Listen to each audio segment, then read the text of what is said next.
Autism, also known as autism spectrum disorders, constitutes a diverse group of conditions related to neurological and developmental disorder of the brain.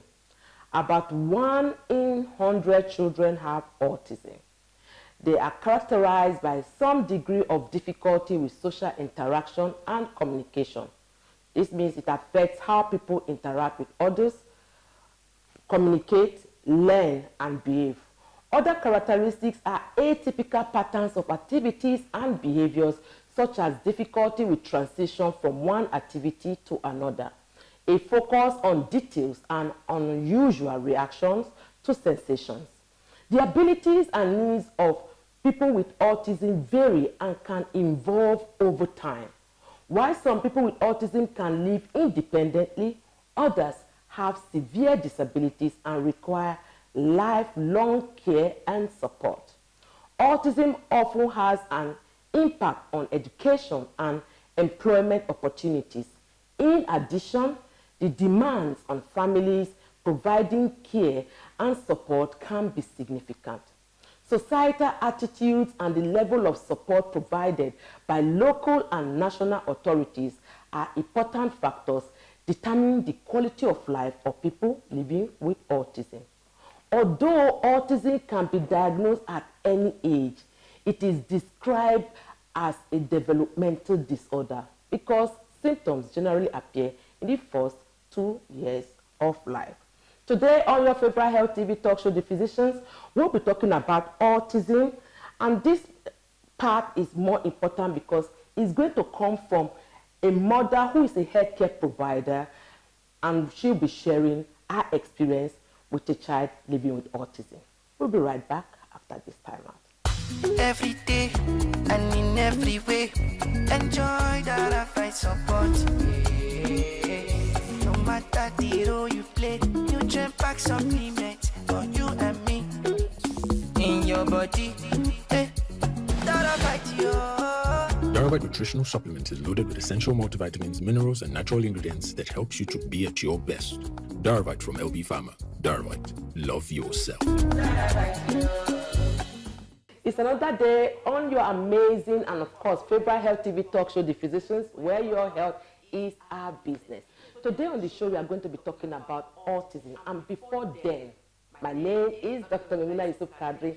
With me, of course, always in the show, and my co-anchor is the beautiful and delectable. My name is Dr. Martina AIGBE. Welcome to The Physicians, where your health is our business and will always remain our business. Today, we're talking about autism. And it's not just autism for people we don't know. We have someone who is coming to share from our experience, who is a colleague, who is a friend, who is a sister, just for people to understand that, this autism, yes, I've said it's a neurodevelopmental disorder. It could happen to anybody. It's not like it's witchcraft or village people. She's a medical doctor and she has a child living with autism. Okay, so the reason why I don't want to use the word particularly excited is because a lot of people that are watching will be able to relate with what she will say. So you have patients come to you like, why is this happening to me? Why did the doctor detect early? Why did you do that? Now we have a health professional, a medical doctor. Who people would think that why we couldn't she have prevented it? So for today's program, I'm excited because she is great. It's an evidence-based medicine. Okay, so she's going to really speak about autism and the care that she's giving. So if there are people out there that need extra care, what they need to do, then they'll benefit. They'll be able to relate. And I'll give you a story. I remember years back when I was doing my residency program, because when we talk about children with autism, the pediatrician come into play, the neurologist come into play, the psychiatrist come into play. There's a role we all play. And so there was a lady who came to our clinic. The baby was already 5 years old, and then she said she was not going to have any other child again because she thinks that the next child is going to have autism. And we kept talking and, trying to get her out of it. For her, there's nothing. And that was causing already a crack in the marriage. When we have somebody who is coming to share, experience. Let us even hear from her how she has been dealing with this over time, the burden of care, managing as a mom of a child living with autism, being a wife, being a mother, and of course still practicing. And how she even felt when she knew that this is a child that is living with autism. We'll be right back after this time. Do stay tuned.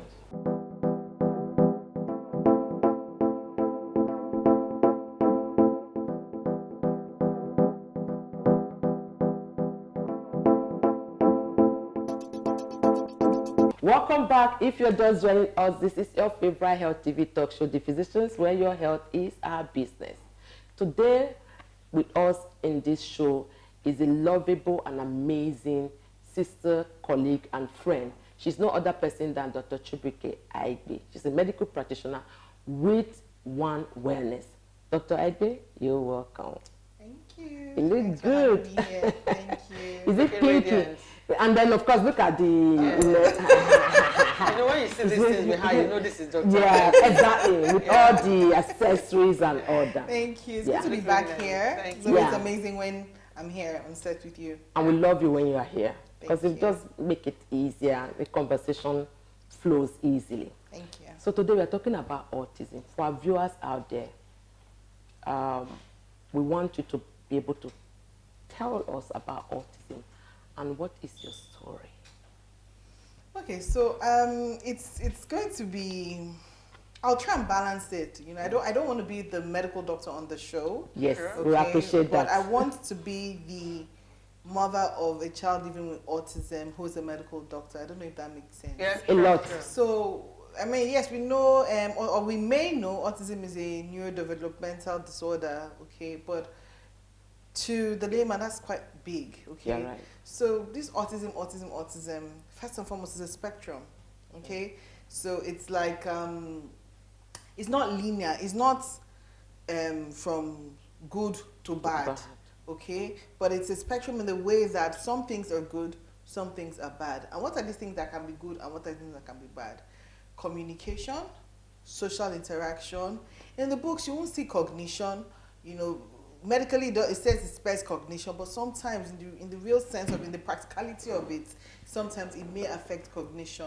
So by cognition I mean understanding, especially if because autism can affect different parts of the brain. Okay, it can affect learning as well. So yeah, that's what autism is in the big picture.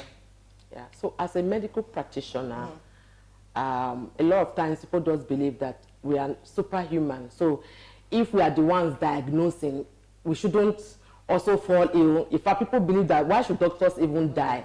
And then if you have a parent or a child with a medical condition, but you are a doctor, why didn't you do something about it? We want people to know what your story is all about. I think it's only in Nigeria that we hear this thing. When you say, doctor, you said they sick. You know, but the truth about the matter is we're humans. What makes us different is that we may have higher knowledge. And I say may because the autism I was taught in school is different from the autism I live now. Okay, in medical school, we took the topic autism, connectors, and I think Down syndrome. Just one class. Yeah. Just, attention deficit. Exactly. It wasn't, but autism is huge. I mean, it's really big. And so you can have a child who has autism as a medical practitioner. You can also have autism even as a medical doctor. I beg to tell you that there are a lot of undiagnosed adults, you know, in different spheres of life on the spectrum of some sorts, right? And because the awareness is more now, where a lot of people are self-diagnosing themselves of different things, ADHD, autism, okay, which usually are they are kind of like, they usually coexist together, not every time. However, so you can still be a medical doctor even and still be on the spectrum. So yes, you're not safe. Yes. With that. So when you were told your child had autism, or did you notice certain things and then you were telling yourself, maybe this is it, but I don't think, let me go and meet a doctor. But when that news broke. So, as a mother, right, I would say one of the powerful things we have as women, as mothers, is instincts. Yeah, it it's happens, powerful. It's so strong. Jesus, God did something there. I don't know if it's it can be for your husband, if it can be for your kids, it can be at work, but that instinct is really strong. So when I had my baby, I had a very uneventful pregnancy. I've never fallen into labor. I have 4 kids. I've never fallen into labor. So I was induced to have my son, and there was a field induction. I had to have a cesarean section. Cesarean. So I went through labor. You know, labor wasn't progressing as his head was stuck. He was face to pubis, presenting face to pubis.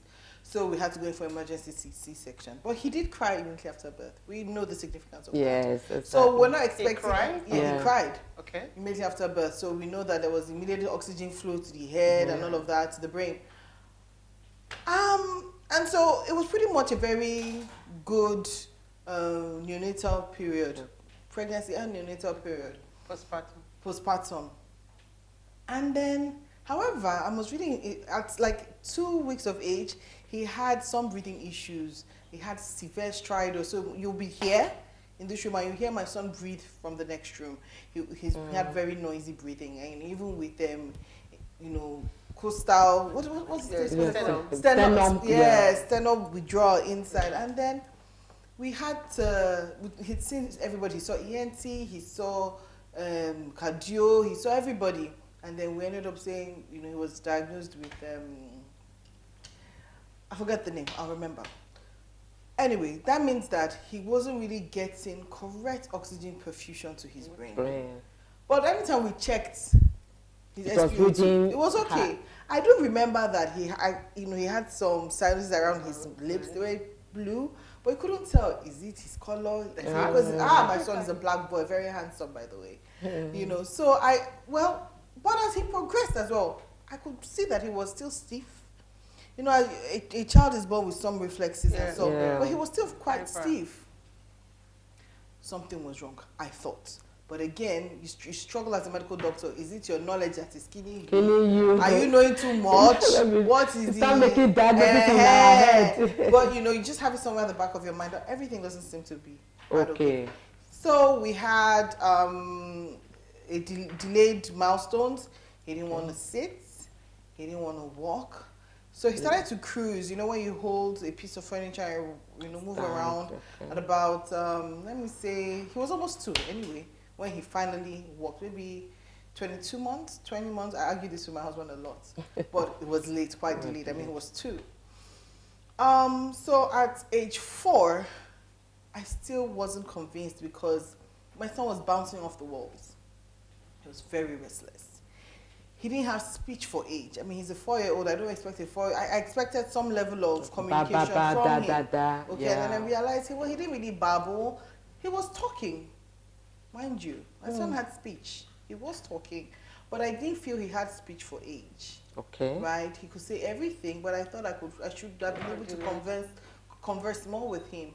I'll look at his work from school, and I'm like, each child is really different. Okay, some are high flyers, some don't do excellently well, which is fine. Not everybody's gonna, you know, perform at the same level. But I was just concerned. You know the thing about instinct? Exactly. So I told the school. They said he's a boy. He will, you know, he's restless. He will be fine. Boys don't catch up on time like that. Exactly. I was not convinced. So on my insistence, the school wrote a letter, okay, for me to take to an ABA specialist. So it's an applied behavioral specialist. And when I called, this was in October. This was October. And she said, October 2019. And she said, oh no, she's booked for the year. She can't see anybody. Da, da, da, da, da, da. But I was quite restless. If anybody who knows me knows that whatever I want, I get. And I couldn't take that response and, you know, run with it. So we all know that your network is your net worth. Yeah. So I put it to use. I make calls. I'm like, okay, I need somebody to diagnose my son. Okay. And then I got a number. I got a number of a psychiatrist. And he practices in Lassus, and I spoke to him, introduced myself. And he goes, okay, yeah, sure, come around tomorrow, Sunday. Oh, wow, on a Sunday? Yeah. Even made provision for that. Exactly. Awesome. So I went, lo and behold, he works in conjunction with the lady who had told me she was the book for the year. So I went in with my husband, and as I walked in, she goes, "Your son? Who told you your son doesn't have autism?" I'm like, "Autism? From where to where?" Okay. I was thinking something else. You're thinking, because my son was jumping. Yeah, so you're thinking of attention deficit. Exactly. And then I'm like, I said ADHD, you're saying autism, what did I, and so that jumping is called steaming. Steaming is a self-stimulating behavior. Yeah. Okay, there are different types of steaming. There's rocking, and I can speak to that later on. But at that point, that was one of his most predominant presentations. Yes, he was jumping, and he would. Oh my God, my son. So we went in. We had a history was taken. Different questions were asked because there is a checklist. There's a diagnostic manual for it. Yes, and they said I was going to present the report in 2 weeks. I remember very well. I was at work. 2 weeks. That must have been really. Yes, it was a daunting 2 weeks. Waiting. Wow. Waiting. Yeah. And was it your first child? My second child. Okay. My first son. Okay. And then when the email came, I didn't open it. I went to the bathroom to open it. Oh. And I read it. I just like you just want to get to the 14 end. 14 pages. Can we get to the end? Yes. I just saw it, and I cried. I wailed. I bawled out my eyes. In fact, the HR had to come and knock. Like, is everything okay? I just needed to be alone. Yes, I needed to be alone. I just needed to. Were certain things coming up at that time? In your Why mind, did it have to happen? Yes. Why you? Yes. Where did it go wrong? Of course. Why me? Why me? What did I do wrong? Autism? How? From where to where? I don't know anybody with autism around. At that time, you realized you're not acting like a medical doctor. Oh yes, I was a human being. Mother. Mother. Why me? But why anybody? Exactly. In the sense of it. Yeah. And I'm glad I'm just sitting here. It's just I'm so glad that I'm actually doing this. Okay, so I for some reason, if you have a child, with whatever special needs, the mother is always the advocate. The father is always like, there's nothing wrong. You outgrow it. But then my husband was quick to accept, and we're like, so how what did next? you break the news to him? Benny, I didn't do anything. Benny, I'm looking for who will help me. So you don't say anyhow you change your mind. I can't, baby, I can't help you. I can't break it to you. I threw it at him the way it was thrown at me, hoping he will catch me. And he's not a medical practitioner. Was there any blame? No. Okay. There was no blame. Okay. And funny enough, my husband, we're talking about marriage during the break. Yes. My husband blames me for everything. If rain falls today, my husband's going to blame me for rain falling. But for what? But when it matters, my husband never blamed me. I don't, maybe because he really didn't, we're both holding our hands, which is really important. It's important for both father and mother to parent their child, special and non-special together. If not, they're going takes two to tango. Yes, because I've seen it break lots and lots of homes. So it was, we're like, can we start therapy? They said we'll start therapy in January. So we did start therapy, and then COVID happened.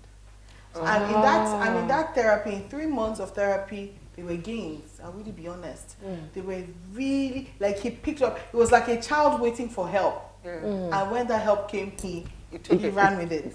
So yes, COVID came. So that kind of made us lag a bit. But when the whole lockdown and everything was over, we started again. So that's the beginning of our journey. Okay. So when it started, what were the things that the boy did during therapy? What were the things that you were doing, you were advised to do, that the child ran with? So first and foremost, we started with ABA. It's Applied Behavioral Analysis. It's a system that kind of breaks down every activity. So let me give you an example. If you want to teach your child to wipe their bum, for a neurotypical child, you say take tissue, wipe your bum. Instinctively, the child goes do that. But with ABA, it's going to break down the step. It's going to tell you, pull out tissue, count 1, 2, 3, 4 squares, fold the tissue, put your hand behind, wipe upwards. Do it. That is what ABA does, right? So we started with that. There was also a little bit of physical therapy, and then there was speech therapy. So those were the three things that were the main bane of my son's treatments. Okay, so I'm just wondering, because it looked like you actually took charge of all these, right? And you said the child used to go to school. Yeah. How did they manage? How did you manage in school? How are they able to? Because this information has to also be transferred to the school. Because the school were the ones that gave you that note to take that child there. Yes. So how did he cope? Because you, and you know, the special needs school, right? With every other. So it's a normal secular school. Yes, he's always been to an all-inclusive school. That's not to say that if he needs to be in a special needs school, you know, he wouldn't go. So I must use this opportunity to educate parents. Okay. So I have an autism platform. It's called the Lord Spectrum. It's on Instagram. We have a support group on WhatsApp as well. So a lot of times people ask me, please, I don't want my child to go to a special needs school. What can I do? So it's very important to note that if it is recommended, it means your child needs it, and for different reasons. It means that a mainstream school may not be able to accommodate your child's needs. So why are you sending your child to a school that cannot accommodate his needs? It also means that sometimes your child might have high support needs. Maybe your child can't sit, your child can't eat, feed himself, your child is not potty trained. Yes, and then you want, so it's also two ways. Yes, so it's frustrating for the child in that to be mainstream. It's also frustrating to the caregivers and teachers of the child in that mainstream school. So there's really no need. So people say, oh, I don't want my child to learn, pick up habits. Autism is not a learned behavior. Exactly. Do you understand? So if somebody steams like this, doesn't mean your child is going to steam like that, because it might not appeal to your child. So if your child needs to be in a mainstream school, please. If your child needs to be in a special needs school, please oblige. So my child has always been in a mainstream school. Okay, and then when we got to the diagnosis, we did a mixed schooling for him. He had 3 days in school and 2 days at home with a one-on-one. And even when he was in school, he had his therapist with him in school, seated in class. Really? Yes. Yes. So I've had, it's been how many years now? I've had different periods where I put him out of school. And I'll tell you why we did that mixed thing. So he was 4 plus, and we needed to catch on with his gains. Okay, we needed to make the gap between him and his age mates. So for continuity, it was good for the therapist to be going with him to school. And the reason why we didn't totally pull him out of school is because school is good for social interaction. Yeah, right. There's already a deficiency in your child's social interaction. So why do you want to seclude your child? You want to be, even if you're going to bully your child, let them bully your child, because that way your child learns to stand up for himself. Right? So he was always in school and at home. There were times I did put him out of school because I felt, he might be distracted. We need to. So at different times I had a goal. Okay. What do I want to do now? This goal, you set it yourself, or it was in conjunction with the people working with you? So it was in conjunction with the team working with me. Okay. And because they ask you, what is your main focus this period? And I said, okay, my main focus, I want my child to be able to button his shirt. Okay. I want my child to be able to write numbers 1 to 5. And they say, okay, this is what we think. The child cannot write 1 to 5 now.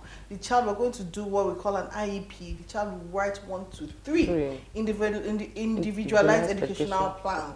Okay, your child's going to do 1 to 3. So we agree. It's not a situation where the experts tell you, this is what we're going to do for your child. They have to agree with me. I have to agree with them. That these are because you are the one that... Exactly. And I know what is most important to me. I will give you an example. I can do this for 5 days, honestly. I needed my child. So my child had gross and fine motor deficiencies. He's always been able to hold his pen. But he still couldn't do some other fine motor things like buttoning his shirt. By the way, my son is 9. I'm so proud of what he's done. He can now unbuckle his belt and buckle it back. Trust me, we've done this for years. And we're there now. I just had to chip this in. So I needed my son to master his gross motor skills. My daughter was learning skating. I needed him to start. My daughter learned how to ride a bike without anybody. But I said, you would need to, you have to think outside the box. So I got someone to train him. And throughout that year, I think it was 2020 or 2021, I'm like, what have we done this year?